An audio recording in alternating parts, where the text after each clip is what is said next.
Where's mine? You're last. Okay, we're back. This is H.660 Conference Committee.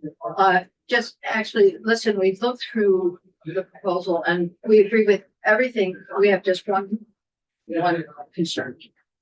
And that is around the $1.2 million that for the recovery and the AM beds, medical beds, and the NAR level 3 and the addiction medical at 3.1. And here's our concern. We could put 1.2 million in, or we could split it and put 6 and 6 or whatever way of splitting it. Our concern is that the money go for some development of each type of bed, that one isn't left out because all the money's given over here, like tomorrow. We don't want it. So that's our concern. And we're kind of wordsmith it around a little bit using the $1.2 million that you have in, and obviously the way we have it, it's already wordsmith, but it doesn't have the money the way you might want to see it. So we're at, that's our conundrum. So I'm wondering, in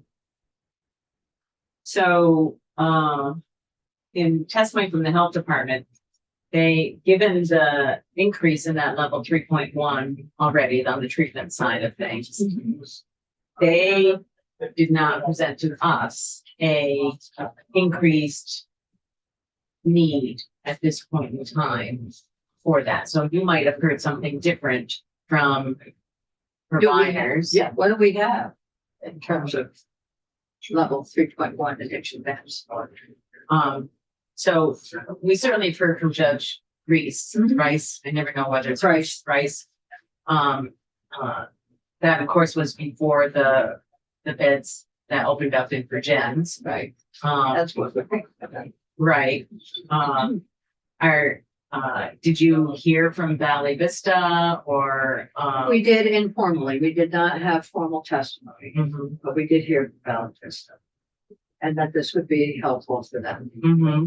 In recovery, Chad BJ and Serenity House would be the other three. And Serenity Houses. In the state. And so, do you have a alternate proposal that could leave it at the 1.2, but guarantees that there's some resources to? We've been trying to find that language. If you want to help us with it, that'd be great. Otherwise, having the split of 6 and 6 is one way to do it. The other way, Katie, what was the other language that we had thought about? Here it is. We talked about 1.2 to the Department of Health for both the creation of new recovery beds and for opioid use disorder SAM beds. There was a mention of equitable distribution, but the struggle there was what exactly does equitable distribution mean? I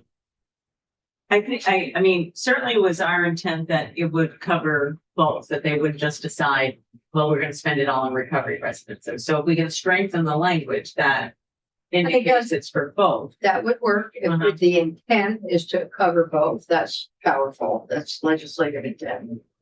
And then have language that says in. Does have and. Yes. Right. The Department for the creation of. How did you say both, Katie? 1.2 to the Department of Health for both the creation of new recovery NAR beds and for OUD residential beds. I think I should confer with my conferees, but conferees, would you be able to do that? Yeah. Yes, I think we're okay with that. That's my only question. What was your answer? Our yes. We would be We're okay with that. if we inserted both. I'm gonna put the Department of Health on the spot. Sure. Jane Livingston, Health Department. So I think that for the committee's consideration is what those funds are for 3.1. So we did just double our 3.1 capacity when we opened the Virgins facility with Valley Vista, which is awesome and was needed and is exciting. We're still watching those census numbers to see how it adjusts out. Beside that, the language, if we have that language in there, would the Department of Health support funding for both of those? I think it depends on what you mean. So Chad at Serenity House, right? Like they need some Yeah. capital improvements. They need some things that are problems that are not necessarily expanding beds. If This the is committee beds. is looking at expanding beds, right? I don't know if it would be enough, number one. And number two, when we opened for Jen's back up with Valley Vista, that was a facility that we had budgeted for already, right? They closed the facility and it was in our budget to provide that level of treatment. If we continue to expand 3.1 beds, right, I just want to caution the committee that has a lot of other costs associated with it. It's not just here's the money to open it, which is what this money would be. It's then the match to treat the individuals there with Medicaid. And then it's also room and board, which we cannot fund with Medicaid and we have to fund out of general fund or block grant. So when the department is not opposed to potentially expanding 3.1 treatment, that is something that might need to happen. The two things that we need to do first is watch what's happening right now with the full census and just get our feet under us and see what the demand is. And then we would need to come back most likely with what the full budget impact of ongoing room and board, ongoing Medicaid rates are. And so I think it depends. If the committee's intent is that we support this really critical services and that we do some of the work that maybe is not funded by Medicaid, like facility. So Then we can I totally hear do you. that. I know that the facility question is being debated in institutions. It's that's not what we're suggesting. We're talking about beds and treatment. And I think if we have this language in here with the intent, we also have an opportunity through the BAA process to look at this. Oh, right now there's a strong, there are folks who would like to have the funding go forward for both sets of beds. Can I ask a question? Yeah. So, what has been the census because the Virgin's program that's relatively recent, that Yeah. expansion there. Yeah. What has been the census there? They filled right up, which was awesome. That was what we were asking. It was the need that we had as a state. And, we're still working with them on system flow and some of the processes. And also there was pent up need for individuals. So it's not that, again, I do not want the committee to walk away with the idea that we might not need more. It is very possible that we do and will. And I might be back 6 months begging you for more. But I think it needs a little time. I hear what you're saying, though, that, you can spend money on development, but if you don't have operating funds, then it's not money well spent. So I guess I'm also questioning, so at Serenity House, is that the 3.1? No, that's the 3.5. That's Chad. That's Recovery House. Okay. Even though it's treatment. What is Chad's 3.1? Grace House and McGee House. Okay. And what's the occupancy at those? They run around 60 to 70% full. So the reason I asked is because they had testified, this was on a different need, but when we were talking about the recovery bed bill that we had that you sent up, they serve as a receiving when people have an issue and they need to get back into treatment for a short period of time and then transition back. And he'd said, we've never had to turn anybody away. So that to me indicated that they had some level of openings there and capacity. So I guess then if we still have open capacity, I'm willing to keep that at both. But if we have open capacity, what is driving the need to invest in more beds right now when we haven't identified? Perhaps the fact that Virginia's is 100% full. Right, but Chad is not. Yeah, I know. And they're both in the same county. They're both in Addison. They're both in Addison. No, we're probably. I thought it was in Rutland. Okay. Yeah. He has one of the places in Addison County, doesn't he? No.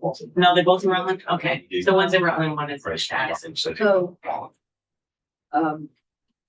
well, short of splitting the money up, I think having language that, says that both and, is important. We've conferred and we're okay with both and. I just think we need to understand that it's a caveat. The department is saying that there's additional costs associated with this. Understood. We need to understand that. No, I The understand. operating costs are not here. Well, and one of the problems with the opioid fund is that we don't want to have operating costs embedded in the fund because it is supposed to be getting the beds in place or the infrastructure. Yes, I understand Yeah, that. Yeah. Yeah, no, I hear you.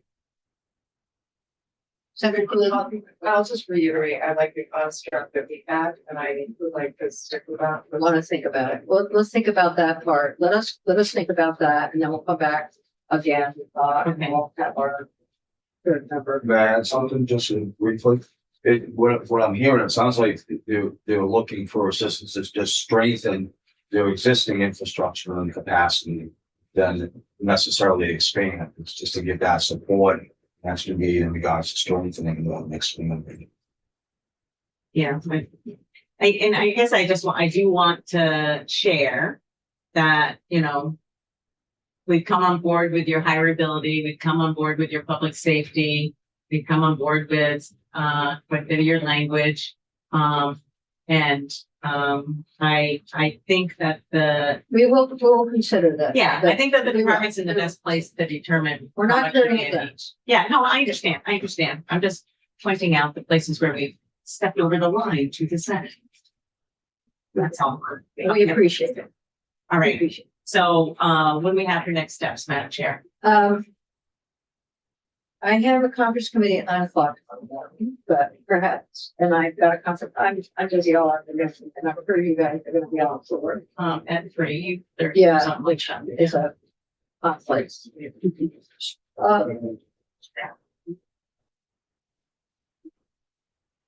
I am being Conference asked committee tomorrow upstairs at 9. to finish up. So do you think by 9:45 we could meet, or should we meet at 8:30?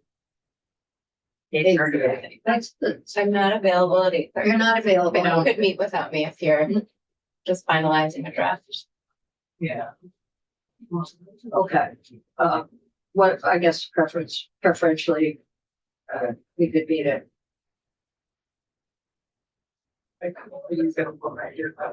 I'm just guessing we'll be talking about some of the meatier things tomorrow. if we're No, I'm trying to- worried about that conference thing Yeah. going on. Could we try for 12? You guys want to converse some more and then we'll step out and then we can come back in? We could try that. Let's try that. Let's go offline. That's a too hurt pressure. Well, I'm getting pressure from upstairs. I Um, understand.